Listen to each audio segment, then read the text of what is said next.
کابل د افغان طالبانو د واکمنېدو یو کال پوره سو.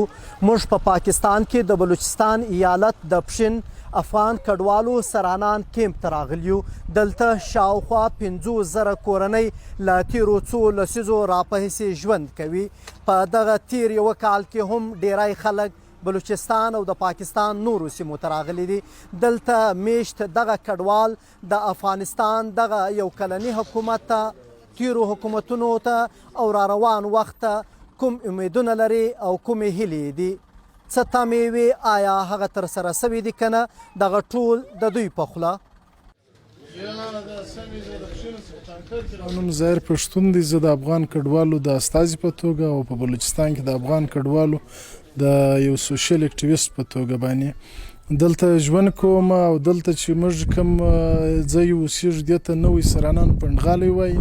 د دې پنډغال کې موږ تقریبا د 1980 څخه تر اوسه پورې میشت یو. او د افغانستان کې خو چون زما پیدایښت چې سوی دی هغه په د جنګ په لړۍ کې سوی دی. زموږ والدین چې کوم دي هغه د جنګ د لاسه په وسولې دلته راکډوال سوي دي. خو په دغه زما به عمر کوم چې دا وخت 34 کاله دی چې زما کوم په یاد کېږي زموږ په افغانستان کې هر وخت کې نظامونه چې په سوي دي او جنجالونه شروع دي. یوازې افغانستان دی په ټوله نړۍ کې چې په وسولې 40 کاله مسلسل د ګولیو باران پکښې دی. او د افغانستان د 40 کلن جنگ زیات دغه ستړیا او زحمتونه چې ګاللي هغه افغان کډوالو ګاللي دي. نو په کار دا ده چې افغان کډوالو ته همدلته کوي او که وطن ته ځي په وسولې د ژوند اسانتیاوې برابرې سي. او د نوي حکومت څخه دا هیله او غوښتنه ده چې داسې میکانیزم باندې کار وکړي چې ټول افغانان پر یو سترخوان باندې راټول سي او بیا په ډلو ټپلو ونه ویشل سي. او خصوصا د تعلیم دروازې چې دي، خصوصا د انجونو د تعلیم دروازې باید د افغانانو پر مخ باندې پرانیزي. نوم یې شیر محمد دی. وختونه دغه 10 کاله کېږي داسې وخت مو تېر کړی دی. نو دلته خو موږ بس په دا ضلالت ومرخته یو. نو اوس موږ ګرده یا مزدوري یا خواري کوي. داسې نه دي چې بس دلته موږ باغونه لرو یا ځمکې لرو یا جایدادونه لرو. بس په دا خواري اخته دي دا ټول خلک. ګای وبه نه وي، ګای څه نه وي، بس داسې موږ.